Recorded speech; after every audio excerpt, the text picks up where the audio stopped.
From Lagos, the nation's commercial capital, this is the news at 10, live from Channels Television. Reporting tonight, Bimbo Oloide. Hello and welcome. Tonight, journey to unveiling the kerosene subsidy deals causes division among lawmakers in the House of Representatives.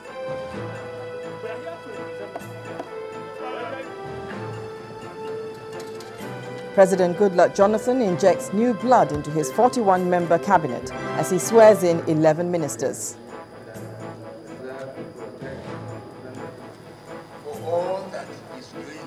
Former President Olusegun Obasanjo attributes his contributions to nation building to divine help as he marks his 77th birthday.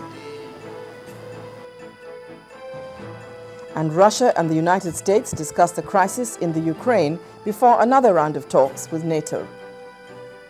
And on business news tonight, Federal Executive Council signs $170 million loan with French government, plans to upgrade Abuja's power infrastructure. On sports news tonight, Dr. Tamino Danagogo replaces Mr. Bolaji Abdullahi as Nigeria's sports minister. And I'm Linda Kibe from Abuja. Industrial action paralyzes medical health activities following the indefinite strike action embarked upon by the Joint Health Sector Union in Kaduna State.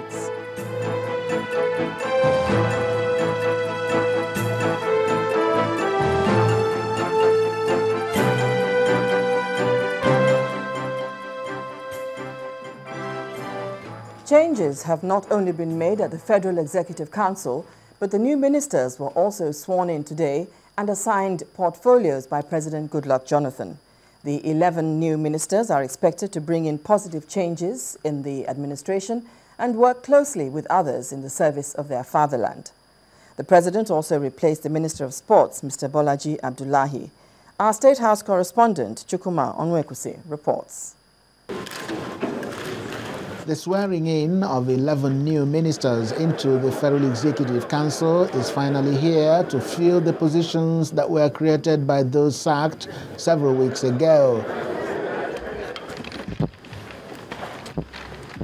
And they file out in batches to take the oath while the president observed.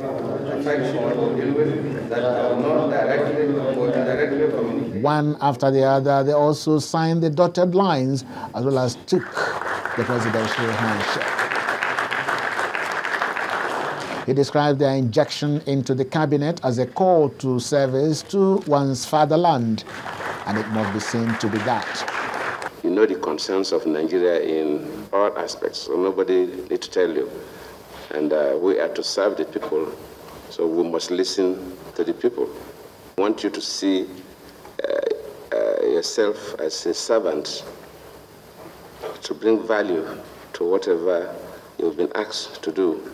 And of course, you know that this government is emphasizing on the issues of transformation. People look at it from different angles, but the key thing is that I believe that if you have been given a responsibility as a president, a governor, a minister, for you to serve for a period of time, if by the time you are leaving, you cannot look back and say that this is the innovations I brought to bear. Based on my own creativity, I've been able to do things differently from what others have done. This swearing-in came with some element of surprise.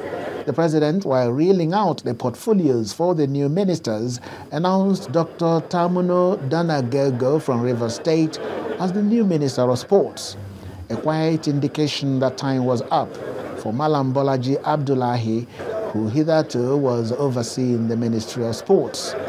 Though he didn't give any explanation, the president told the new ministers to inject new ideas into the system as well as avoid infighting among themselves. Now, if you have anything against who is occupying what portfolio, the president has this to say. Ministers are assigned to any responsibility, not necessarily based on your basic qualification or what you know best, because mainly administrative offices. But if you are posted to an area where you are also good in that area, then you are lucky. But wherever you are sent to, we expect that you bring your experience to bear. President Jonathan said this is just the first seat in the lineup of the new ministers that will serve in the last lap of the term, promising to review the schedule of duties to avoid unnecessary frictions. Chukwuma Onwekusi, Channels Television News. Call it the subsidy conflict, and you may not be wrong. From the beginning of the year, there have been more questions than answers on the status report of the kerosene subsidy, supervised by the Nigerian National Petroleum Corporation, NNPC, and an attempt to further this investigation today was briefly disrupted following a disagreement between members of the House Committee investigating the matter. The disagreement occurred while the Director General of the Budget Office was making his presentation. A lawmaker took exception to the line of questioning by one of the committee members, and this led to a brief argument, which then stalled the hearing temporarily. It's a continuation of the investigation into issues surrounding the subsidy on kerosene. The Director General of the Budget Office appeared before the House Committee on Petroleum Resources Downstream. I wish to state from the very beginning that the Ministry of Finance does not provide subsidy for provision for subsidy payment.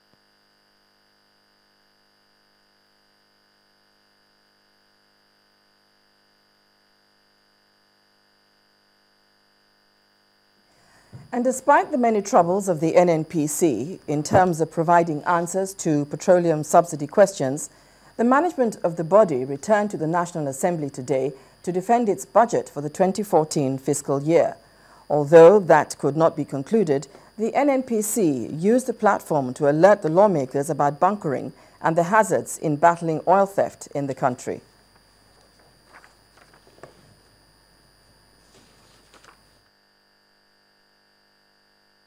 If we look at, I don't have yesterday, but I have the production for 2 days ago. Okay. If we remove the independence and all that, we're looking at about 2.2 million barrels of oil per day. However, this year, even this year, I think about 2 or 3 weeks ago, we actually were able to produce up to 2.58 million barrels per day. The projection, yes, is realistic. However, the day after we did 2.5, by the following day, one of the major trunk lines was breached the following day, and we were down to 2.38. So the investment as of today to achieve 2.4, that investment has been made, really. The capacity is there. It's just that with all of these things happening on a daily basis, you are not able to realize it. You remediate today, tomorrow is breached, and it goes again to contaminate. It is completely unending. So the best way is for us to continue to intensify this campaign for people to stop this, because the environment is greatly, greatly being impacted. Still in the petroleum sector, the Directorate of Petroleum Resources, DPR, is sending a strong warning to all marketers to end petrol hoarding or risk severe sanctions. The warning is coming on the heels of persisting fuel scarcity in most major cities across the country. The Zonal Operations Controller of DPR, Mr. Aliyu Halida, also warned black market operators to desist from the practice or be prepared to face the wrath of the law. To go to all the filling stations if the supply it's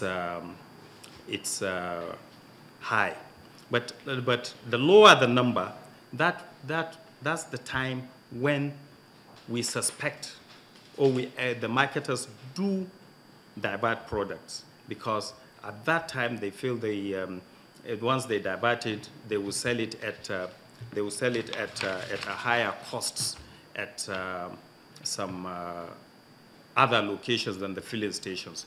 So the fewer the trucks, the easier is it for us to monitor at precise filling stations. But the more the product, the less the tendency to divert the product, and the more the product will be in the market for sales.